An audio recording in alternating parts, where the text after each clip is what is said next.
dynamický banner na S-Clicku. Opět kampaň, kterou hodně e-shopařů nevyužívá, je to de facto novinka, novinka řekněme, je to tady s námi nějaký rok, ale pokud se podíváte do hodně reklamních účtů na S-Clicku, tak tato kampaň tam chybí. Je to podobná kampaň jako dynamický retargeting, který jsme si ukazovali a nastavovali v předchozím videu, avšak s tím rozdílem, že tu kampaň jako tu předchozí, tak ji nezobrazujete lidem, kteří byli na vašem webu, ale zobrazujete ji lidem, o kterých S-Click, respektive Seznam, ví, že se zajímají o podobné produkty, mají podobná témata, respektive nějaký zájmy, témata, které souvisí s vaším podnikáním, s vaším e-shopem, a na základě tohoto, tak tuto reklamu zobrazujeme právě těm lidem. Je to akviziční kampaně, respektive PNOčko, tady bude pravděpodobně trošku vyšší než u remarketingových kampaní, standardně podle účtu třeba někde mezi 10 až 30% PNO, respektive podíl nákladů na obratu. Tyhle kampaně se vyplatí hlavně lidem, kteří mají nějaký e-shopy, kde lidi provádí opakované nákupy, například, co mě napadá, tak jsou to nějaký výživové doplňky, aditiva do aut a tak dále, co víte, že člověk si objedná na pravidelné bázi, protože vy v první řadě sice něco vyděláte, ale nemáte celkou tu marži pro sebe, a pokud máte dobře nastaven další e-mailový kampaně, například e-mailing, tak s tou opakovanou objednávkou, respektive buď musíte mít dobře nastavený e-mailing nebo skvělý produkt, aby ty lidi se vraceli, takže s tou opakovanou objednávkou celá už marže je pak pro vás. To však neznamená, že pokud prodáváte člověku jenom jednou, takže tato kampaň není pro vás. Určitě zažil jsem i případy, kdy tato kampaň hodně se vyplatí, ale je potřeba jí dát trošku péči, čas a postupem času ji optimalizovat.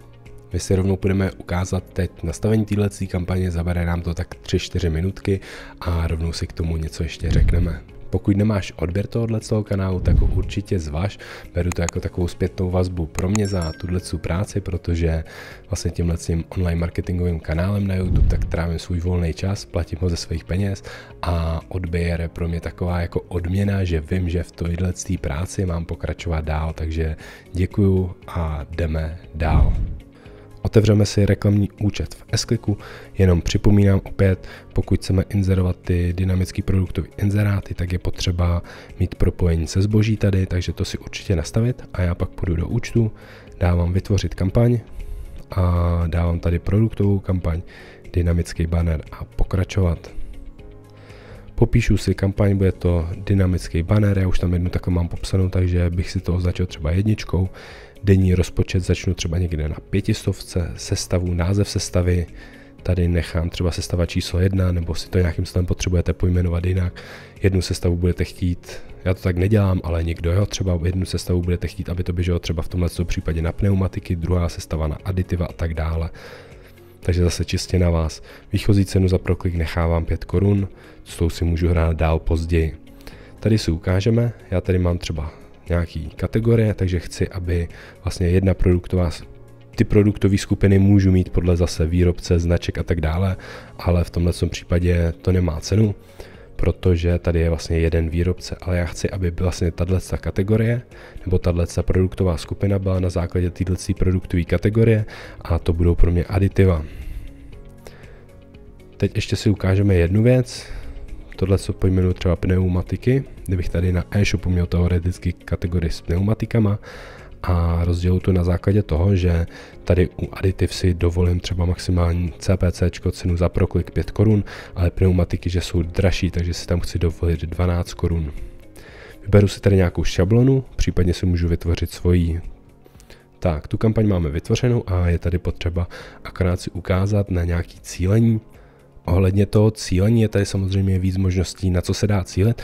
My se tady ukážeme nějaký to nejzákladnější a to pokročilý cílení a optimalizaci pak té reklamní sestavy, tak to už bude video na mým Hero, takže pokud vás to zajímá víc nebo budete si to chtít nějakým stylem trošku víc vyšperkovat, tak určitě mrkněte na moje Hero. To video předpokládám, že vyjde teď někdy během třeba 7 dní. Tak, já samozřejmě ještě, aby jsem si ukázal to základní nastavení, takže dám sestavu, vyberu si tu sestavu, vyberu si tady třeba zájem a dám si zde přidat zájmy.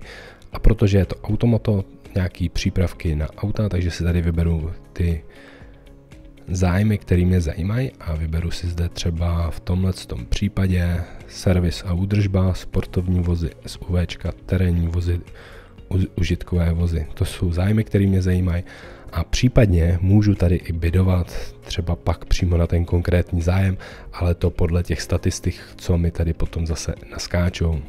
To je de facto všechno k nastavení dynamického banneru. Určitě to vyzkoušejte, protože, jak říkám, většina e-shopů nebo velká část e-shopů tohle co ještě nemá nastavený, protože ty marketáci, někteří jsou tady prostě 100 let za opicema a dělají furt to, co dělají před x lety a neví ani o té možnosti, že tady ten dynamický banner je.